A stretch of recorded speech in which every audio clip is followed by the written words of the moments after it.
Sa mga balita karon nga mabasa nato sa mga news diha sa atong mga social media, murag stressful na kaayo ang kinabuhi.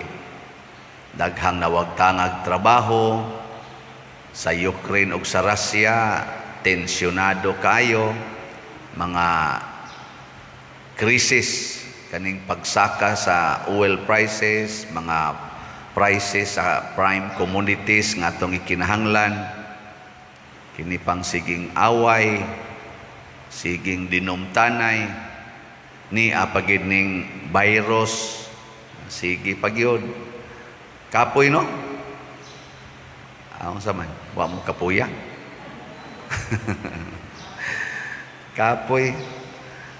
Pero kining pag-ampo nga gitudlo ni Kristo nato nga atong gibasa, kining atong famous kay nga the Lord's Prayer or atong tawgog Amahan namo, kun kini gisunod pagid ni wa unta ning tanan. Kining tanan nga ato rong na experience nga nakapastress nato, nakapaguol, nga daghan na kayrong na naghikog, daghan na kaayo ang nagdepresyon. Wa gyud unta ning tanan kung gisunod pa ning maong pag-ampo. Kay kani man kung pag-ampo murag atong himuan og sana guide ang atong kinabuhi unsaon pagpuyo dinhi sa kalibutan. Muna si Kristo nihatag gid siya kaugalingon niyang pagtudlo unsaon pag-ampo. Kay daghan man kay klases pag-ampo sa una kato mga pagano. Ang gi-emphasize ni Kristo sa ayaw mo panig-ingon nila nga aron lang dunggon ang ilang pag-ampo. Kay ang pag-ampo gud sa una sa mga pagano mao ang pagpangayo nga ang ilang gusto matuman, nga ang ilang pangandoy makabot. Mauna ang pag-ampo sa mga pagano, muna more on dungga kami. Na si Kristo bitudlo siya inani a pag-ampo. Kamo nagsunod mo aning pag-ampo ning Amahan namo, o nagbuka lang inyong baba, ang atong baba sige laglibkas, pero lahi ang atong gihuna-huna.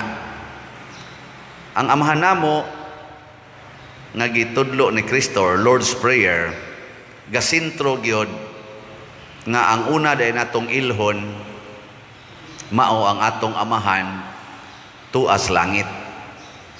So sugod karon ay namo pag-ilang amahan ang inyong dinhis kalibutan. Unsam na sila? Say tawag niyo ana. Kanang inyong papag mama ba? Apil na ning pari ang gawali. Unsam man yung itawag ani? Amahan lang yapon. Pero sa imong kasing-kasing, ayaw na siya dawata nga mao ginay imong amahan. Ang tinuod ginatong amahan, tuas langit. Kana sila, kining atong mga authorities, labi na ginang parents, o kaning ingon pare, kana atong mga leaders sa gobyerno, unsa man na sila, representatives sa atong amahan nga tuas langit. Representatives. Nyagwa na gani sila mag-represent, ayaw na gina sila sunda kadtong amahan tuas langit mo'y sundon. Muna diri sa atong unang pagbasa, gihulagway ang duha ka propeta nga lig-on kaayo, si Elias o si Eliseo. Gisupak nila ang mga hari sa kalibutan. Gisupak nila ang mga authority sa kalibutan nga nisukwahi sa Ginoo. Gisupak, wa sila mahadlok, matod pa ni propeta Sirach. Hangtod sila nangamatay, gasigi lang yapog himo og mga milagro gikan sa Ginoo. Mao na karon San Vicente Ferrer, sige gyapog himo og milagro, gisupak niya ang mga authority. Diha pa man ito sa isuod nga ni-claim nga siya mo'y Santo Papa, nya naduha naman kabuk Santo Papa, ni suporta si San Vicente Ferrer primero atong Santo Papaha.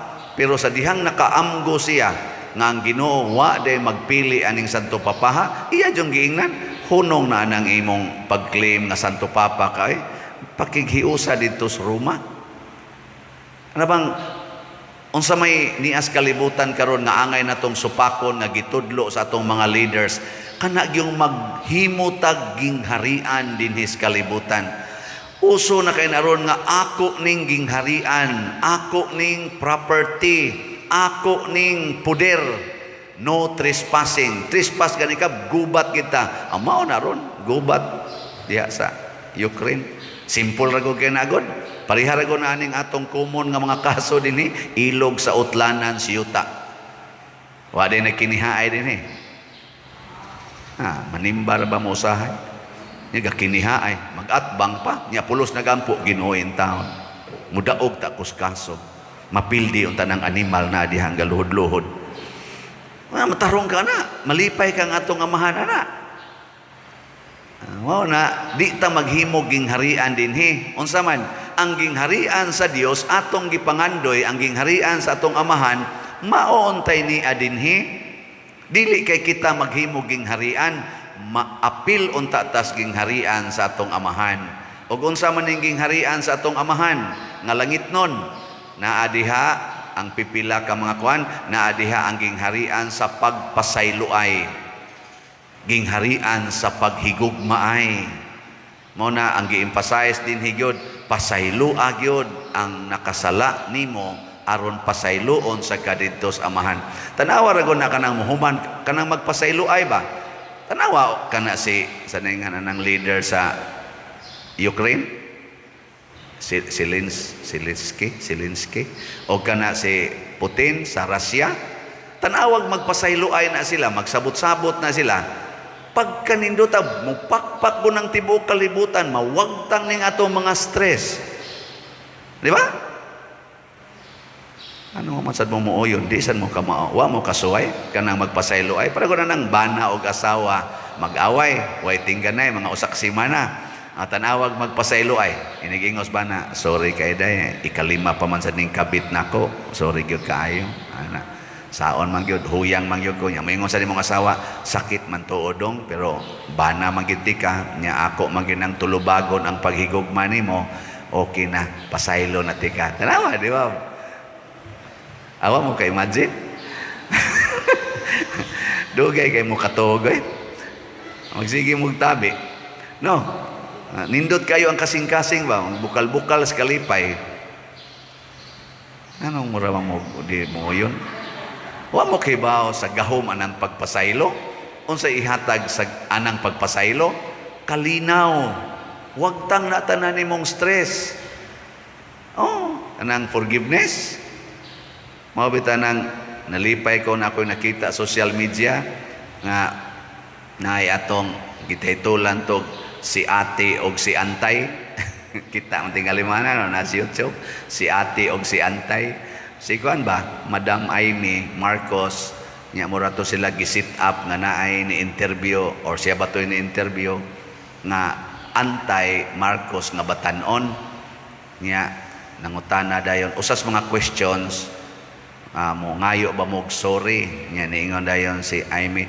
Siyempre, mangayo kog so. Ako'y sigig sorry. Oy, sige kog sorry. Kay na magiusahay nga mapasakitan na to. Nga wagay na to natuyuan. Kanang ituyod lang nimo imong tiil. Nasabod siya.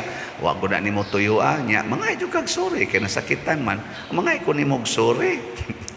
Nasakitan magagapiruan ako na tuyuan. Wagin mi magplano ana. Nga muna'y dangatan. Kay nilaging leader ta. Daghan manggid atong mayatakan. Mangayo na ba? Nya gatabi sila. Nya ang ending dayon unsa may imong ikasulti namo nga nasakitan mami nimo. Ana to katong mutanon atong antay. Dayon si Amy kato akong tatay pag sa revolusyon daghan kay nagsigig ingon unsa naman amo na ning sugdag patay ning mga taong nagrally, amo na ning rakrakan. Ingon kuno yang tatay. Iyan ning sulti ha. Na si YouTube ba. Ayaw kay pwede ko makig-away o mga kaaway nga tagalaing nasod Hapon, Amerikano, Katsila, pwede ko ana, pero akong kapwa Pilipino ayaw.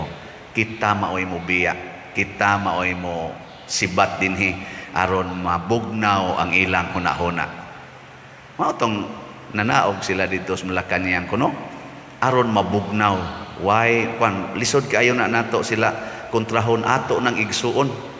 Ang modo ang ending dayon niya, isa kani amo ning gisunod. Ako baya di ba ko gusto ato, gusto biya sa tako akong tatay, pamusilon to dito.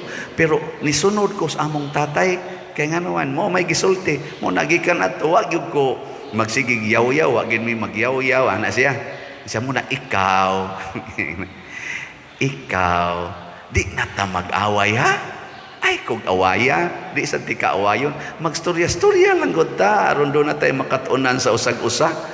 Ana, makaingon sa tang, sana all, oy. Ingon ani ba, og tinuod gid ni, nga mao'y gibuhat, pagka, para nako, mauni gikinahanglan sa kalibutan karon. Mauni siya ang modeling sa tao nga giharian o Ginoo. Kamaong mo pasaylo, kamaos ang mangayog pasaylo. Ay kuno lingian na imong tupad. Ina kamao kang mangayog pasaylo. Ina lingian.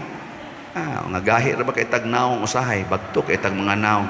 Di ka mao mangayog pasaylo, di sad ka mao muhatag og pasaylo. Sigihan gyud tug hunahuna kadtong nangagi hangtod patong dugay na kaistanan gikan pas mga lulos mga lulo sa kanang mga lulong lulo nagirip tong imong lula sa imong lula sa una mga buangon mga kaliwat ana ayaw na ay pasaylo ana na no na ingon sa Ginoo ingon sa Kristo dire pasaylo ay so kining maungging harian makita ni nato sa mga taong mapasayloon og mahigugmaon mo na ingos Kristo pasaylo agyog kapituan kapito ang imong mga kaaway nya higugmaa hangtod ka mamatay mao ni ang gingharias Ginoo nya unsa may resulta ang kalan-o nato sa matag adlaw naa why stress tanawa ng mga taong kusog kayong makighiusa siyang isig katao magsigig ampo magsigig sunod sa gustos Ginoo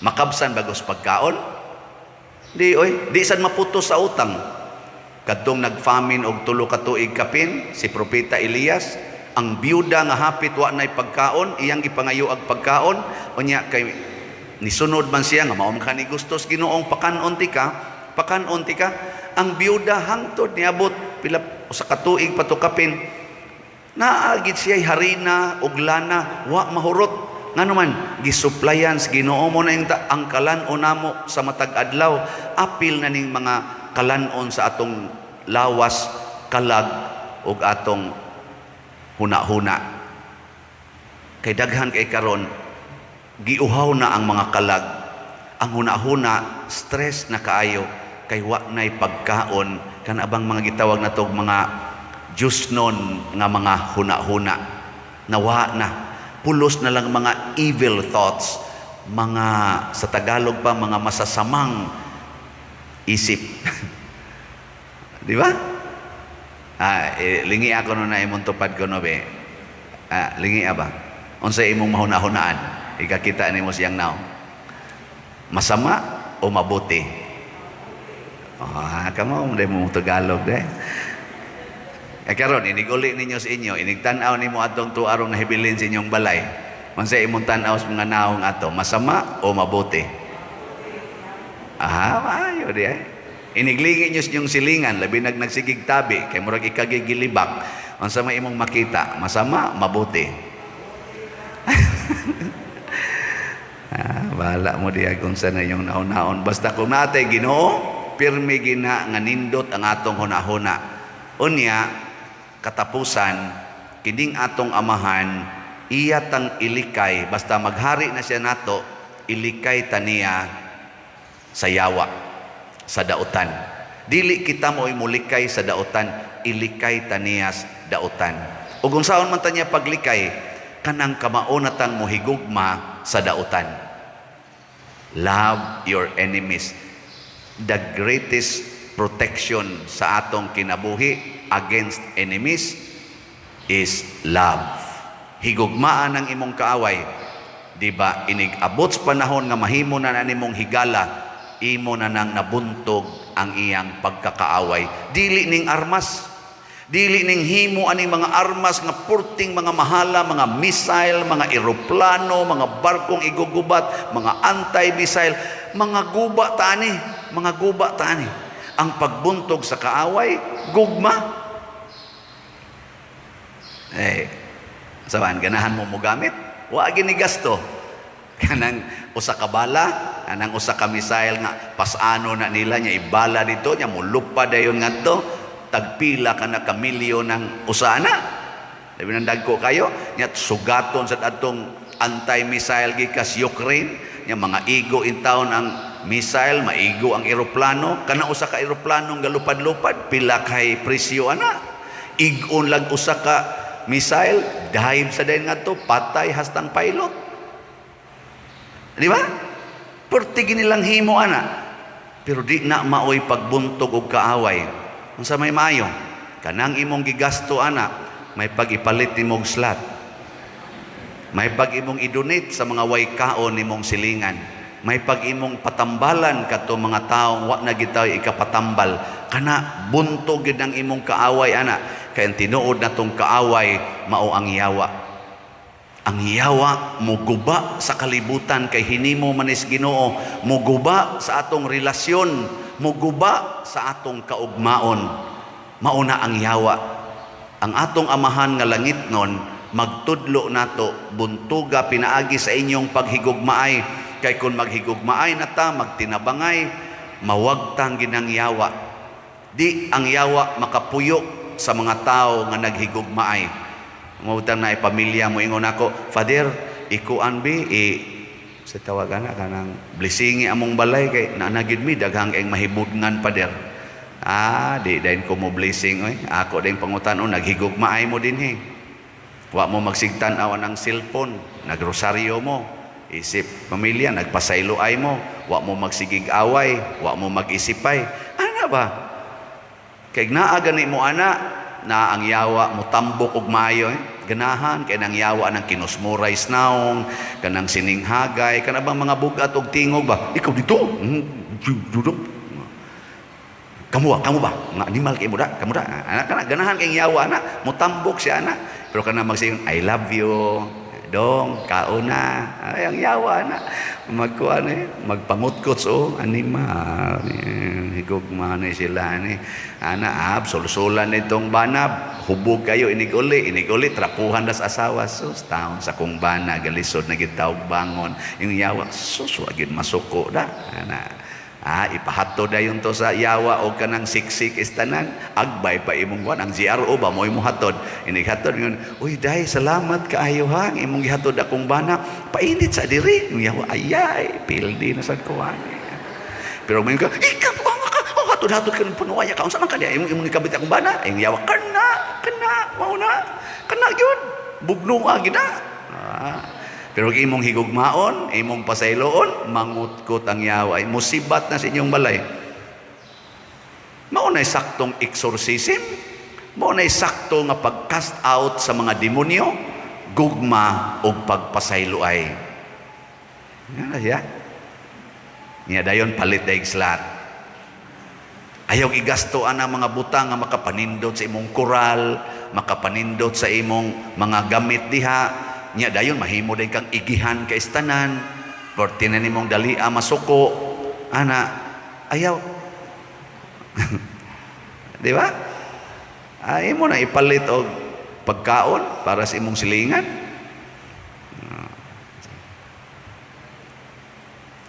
so muna atong kuan atong kinahanglan karon aron tamawa atong stress magsigtag pangadji og amahan namo magsigi sa tagbuhat sa gidiktar sa amahan nato. Haron ang iyang gingharian, maunay muhari sa atong kinabuhi, individual o community nga kinabuhi, communal nga kinabuhi, kana mawagtang gining atong tanang mga problema, ang kalambuan nga di nato ma-imagine og ang kalinaw og kalipay nga wa nato tingali makabot pas atong hunahuna gitawag og langit nung kalinaw o kalipay maogyoy atong masinati kanunay manindog ta